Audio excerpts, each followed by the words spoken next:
Hello students, आज के class में हम लोग सीखेंगे डबल बॉन्ड इक्विवेलेंट के बारे में। डबल बॉन्ड इक्विवेलेंट जिसको हम लोग DBE या डिग्री ऑफ अनसैचुरेशन भी बोलते हैं, तो इसका इस्तेमाल बहुत बार किया जाता है। प्रॉब्लम्स में स्ट्रक्चर्स को निकालने में बहुत हेल्पफुल होता है। तो लिख लेते हैं, पहले ये हम लोग समझते हैं ये क्या है। डबल बॉन्ड इक्विवेलेंट DBE या फिर इसको डिग्री ऑफ अनसैचुरेशन भी बोलते हैं।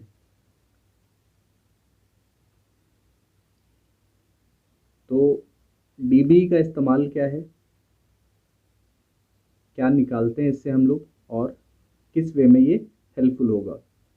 तो सबसे पहले तो लिख लेते हैं इसका इस्तेमाल क्या है। So it is use to predict the unsaturation present. Unsaturation का मतलब क्या है कि number of hydrogen atoms alkane के हिसाब से जो होने चाहिए थे वो कितने एब्सेंट हैं। तो इससे सिंपली अपने को पता चल जाता है कि वो स्ट्रक्चर में अपने पास उन हाइड्रोजन को हटा करके पाई बॉन्ड बना है या रिंग बना है। तो सिंपल वे में आप रख सकते हैं याद, it is use to predict the number of pi bond और ring that might be present in the structure. ठीक है, तो जो भी स्ट्रक्चर हमारे पास है उसमें कितने पाई बॉन्ड हो सकते हैं या फिर कितने रिंग हो सकते हैं, इसका आंसर इससे आ सकता है।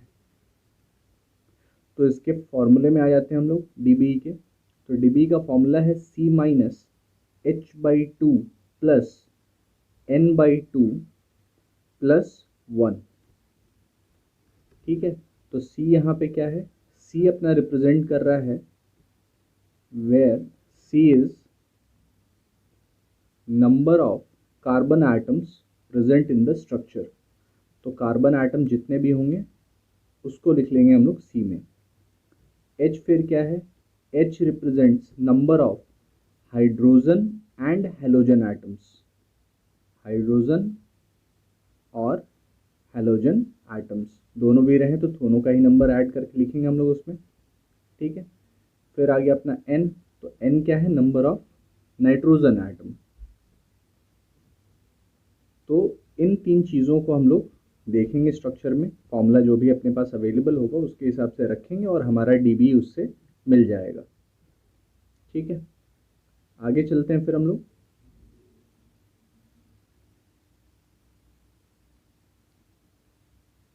अब DB जो भी अपने पास आया, तो ईच DB, अगर मान लीजिए DB आपके पास 1 रहा, तो ईच DB रिप्रेजेंट आइदर अ पाई बॉन्ड और अ रिंग, एलिसाइक्लिक रिंग। ठीक है, तो हर DB के लिए एक पाई बॉन्ड या हमारे पास एक रिंग होगा वहाँ पे। जैसे एग्जांपल लेते हैं हम लोग, चेक करते हैं एग्जांपल में। जैसे देखिए, अगर DB हमारे पास 1 आया तो इसका मतलब क्या है, हमारे पास एक पाई बॉन्ड है स्ट्रक्चर में। एक पाई बॉन्ड का मतलब है डबल बॉन्ड होगा एक।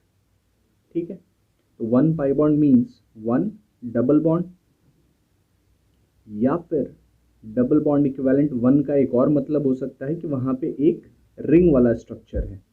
ठीक है, एलिसाइक्लिक रिंग है अपने पास एक। अगर हमारे पास DB2 आ जाए, ले लेते हैं उसका भी एग्जांपल। अगर DB हमारे पास 2 हो गया तो इसका मतलब क्या है, 2 पाई बॉन्ड हो सकते हैं एक केस। तो 2 पाई बॉन्ड का मतलब है कि मेरे पास या तो डबल बॉन्ड हो जाएगा, दो डबल बॉन्ड हो सकता है, 2 डबल बॉन्ड। हर डबल बॉन्ड में एक पाई बॉन्ड होगा तो 2 डबल बॉन्ड रहे, 2 पाई बॉन्ड। या फिर एक ट्रिपल बॉन्ड हो सकता है, 1 ट्रिपल बॉन्ड। ठीक है, या फिर क्या हो सकता है, हमारे पास 2 रिंग हो सकते हैं क्योंकि DB 2 है और ईच DB रिप्रेजेंट्स 1 रिंग, तो 2 रिंग हो सकता है। या फिर मेरे पास एक रिंग हो सकता है और एक पाई बॉन्ड हो सकता है।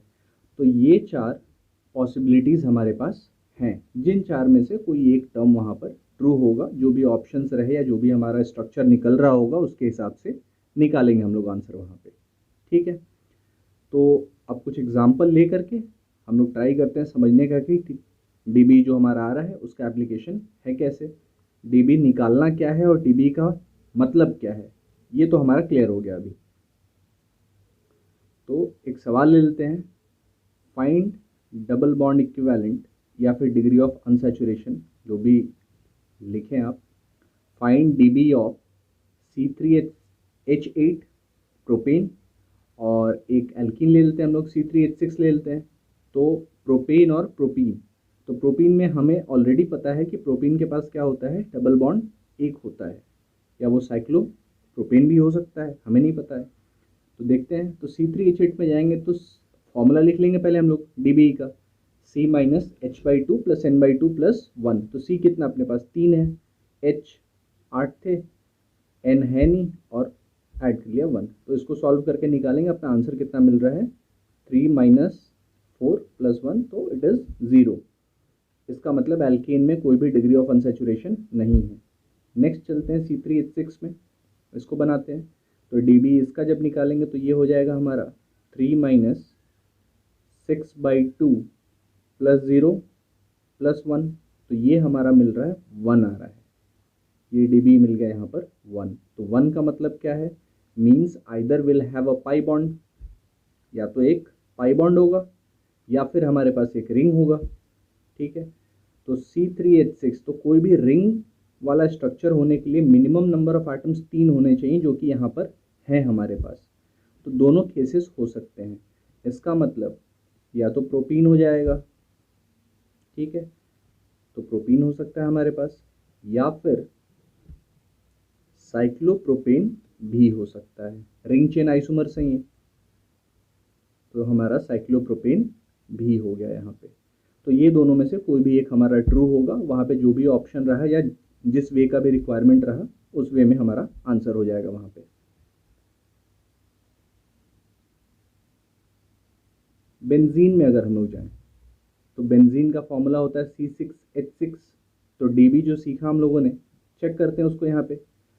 तो कार्बन हमारे पास 6 है, कार्बन 6 हो गया, माइनस हाइड्रोजन भी 6, 6/2 + 0 + 1, -0 होता, सॉरी वो तो n तो है नहीं अपने पास, हाँ वो ठीक है। तो ये हमारा आ गया 4। तो 4 का मतलब क्या है, 4 का मतलब हो सकता है each DB represents a pi bond और अ रिंग। तो स्ट्रक्चर हमें ऑलरेडी है पता, चेक कर लेते हैं। तो यहाँ देखिए बेंजीन में एक रिंग है हमारे पास और 3 पाई बॉन्ड्स हैं, ठीक है। तो मतलब DB 4 आया, और ये चारों हमारे पास एक रिंग और 3 पाई बॉन्ड प्रेजेंट है, ठीक है। तो इसका मतलब DB का फॉर्मूला जो हमारा है वो उससे सही आंसर मिल रहा है हमें। तो नॉर्मली क्या होगा, एग्जाम में मॉलिक्यूलर फार्मूला आपके पास होंगे, और उस मॉलिक्यूलर फार्मूला से वो कंपाउंड है कौन सा ये निकालना होगा हम लोगों को। तो जैसे एक सवाल अगर हमारे पास रहा कि मेरे पास मॉलिक्यूलर फार्मूला दिया हुआ है C2H4O, ठीक है, और मुझे चेक करना है इसमें कि ये कंपाउंड अल्कोहल है या कीटोन है या एल्डिहाइड है या फिर कार्बोक्सिलिक एसिड है। तो ये 4 ऑप्शंस हैं, MCQ टाइप प्रॉब्लम्स हमारे ये 4 ऑप्शन आ गए, और हमें निकालना है कि ये क्या है वहाँ पे। तो DB सबसे पहले निकाल लेंगे हम लोग। तो अगर DB इसका निकालें तो कार्बन हमारे पास 2 है, सो 2 - 4/2 + 0 + 1। तो DB इसका मिल गया हमें 1, ठीक है। तो 1 का मतलब क्या है, एक पाई बॉन्ड होगा, रिंग तो हो नहीं सकता यहाँ पे, क्योंकि रिंग बनाने के लिए मिनिमम नंबर ऑफ एटम्स 3 होने चाहिए। तो एक का मतलब एक पाई बॉन्ड या फिर एक रिंग, और रिंग तो हो नहीं सकता है, नॉट पॉसिबल, ठीक है। तो मतलब ये कंपाउंड जो भी है इसमें एक पाई बॉन्ड हमारे पास है वहाँ पे, ठीक है। तो पाई बॉन्ड अपने पास जब रहेगा तो हमें पता है कि कार्बन के साथ पाई बॉन्ड जो है कीटोन में होगा या एल्डिहाइड में होगा, अल्कोहल तो होगा नहीं, तो अल्कोहल नहीं रहा। कार्बोक्सिलिक एसिड में ऑक्सीजन 2 होते हैं तो वो नहीं हो सकता है। कीटोन में लेकिन मिनिमम नंबर ऑफ आइटम हमारे पास 3 होने चाहिए, जो हमारे पास नहीं, हमारे पास सिर्फ यहाँ पर 2 ही हैं। तो इसका मतलब ये एल्डिहाइड ही हो सकता है। तो 2 कार्बन वाले एल्डिहाइड को ड्रॉ कीजिए, CH3CHO, और चेक कर लीजिए। तो कार्बन 2 हैं, हाइड्रोजन 4 है और एक ऑक्सीजन है, फार्मूला से मैच हो रहा है, मतलब हमारा आंसर क्या हो गया, एल्डिहाइड हो गया, ठीक है। तो इस वे में और भी सारे स्ट्रक्चर्स हमारे आसानी से आ जाएंगे DB की हेल्प से।